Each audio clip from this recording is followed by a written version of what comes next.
12-ാം വാർഡിലെ കരുളപ്പുറം ഗ്രാമപഞ്ചായത്ത് 12-ാം വാർഡിലെ അശ്വതി കുടുംബശ്രീ അംഗമാണ്. ഇത് ചന്ദ്രിക, എൻ്റെ അനിയത്തിയും കൂടിയാണ്. പിന്നെ നമ്മൾ ഒരു 6-8 വർഷമായിട്ട് യന്ത്രം ഉപയോഗിച്ചുകൊണ്ട് പാടശേഖരങ്ങളിൽ കൃഷി ചെയ്യുന്ന ഒരു ഗ്രൂപ്പാണ്. തുടക്കത്തിലൊരു 10 ആളുണ്ടായി ഗ്രൂപ്പിൽ. ഇപ്പം നമ്മൾ 3 പേരേലും, നമ്മൾ 2 ആളും എൻ്റെ ഒരു ഫ്രണ്ട് ഉണ്ട് നന്ദിനി, അവരും കൂടിയിട്ടാണ് ഇപ്പം നമ്മൾ 3 പേരാണ് ഇപ്പോൾ കുറച്ച് വർഷമായിട്ട് ഒന്നിച്ച് ചെയ്തുകൊണ്ടിരിക്കുന്നത് കൃഷി. നമ്മൾ നെല്ല് കൃഷി ചെയ്യുന്നുണ്ട്, അതിനോടൊപ്പം പച്ചക്കറിയും കൃഷി ചെയ്യുന്നുണ്ട്. മറ്റുള്ള ആൾക്കാർക്ക് മെഷീനറി ഉപയോഗിച്ചുകൊണ്ട് ടില്ലറ്, നടീൽ യന്ത്രം, അതുപോലെ കാട് വയ്ക്കുന്ന യന്ത്രമുണ്ട്, തെങ്ങ് കയറ്റ യന്ത്രമുണ്ട്. മറ്റുള്ളവർക്ക് അത് ഉപയോഗപ്രദമാകുന്ന രീതിയിൽ ചെയ്തു കൊടുക്കുന്നുമുണ്ട്, കൃഷി ചെയ്തു കൊടുക്കുന്നുമുണ്ട്. പിന്നെ നമ്മളെ തൊട്ട് കൃഷിയാണ്, നമ്മൾ ഈ വേക്കെ കാണുന്നത് നമ്മളെ കൃഷിയാണ്. നമ്മൾ ചെയ്ത മെഷീനറി ഉപയോഗിച്ചുകൊണ്ട് ചെയ്ത കൃഷിയാണ് ഇപ്പോൾ ഈ കാണുന്നത്, തൊട്ട് പിന്നിൽ കാണുന്നതെല്ലാം.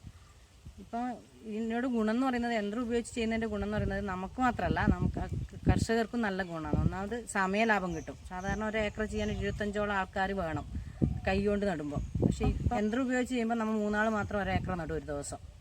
പിന്നെ അത് മാത്രമല്ല, 25 ആൾക്ക് ഇപ്പോഴത്തെ കൂലി എന്ന് പറയുന്നത് 400 രൂപയാണ് ഒരു തൊഴിലാളിക്ക് ഉച്ചവരെ പണിയെടുത്താൽ കൂലി. പക്ഷെ നമ്മളിനി 600-500 മാത്രമാണ് ഒരു കൃഷി ചെയ്യുന്നതിന് നമ്മൾ ഒരു ഏക്കർക്ക് വാങ്ങുന്നില്ല. അപ്പം സമയലാഭം, പൈസ ലാഭം, പിന്നെ ഒരു 10-25 ആൾക്ക് കൊടുക്കുന്ന ഭക്ഷണം 3 ആൾക്ക് കൊടുക്കുന്ന ഭക്ഷണവും തമ്മിൽ ഒരുപാട് വ്യത്യാസം ഉണ്ടാവില്ല. അതെല്ലാം കൊണ്ട് തന്നെ കർഷകർക്ക് നല്ല ലാഭമാണ്. ടില്ലറ്, അതുപോലെ പിന്നെ കൊയ്യുന്ന ചെറിയ ഒരു മെഷീനുണ്ട്. അതുപോലെ കുറച്ച് ഒട്ടേറെ മെഷീന് നമ്മൾ കൈമയുണ്ട്. മരം മുറിക്കുന്ന യന്ത്രം, പിന്നെ മെതിച്ച് പാറ്റുന്ന യന്ത്രം.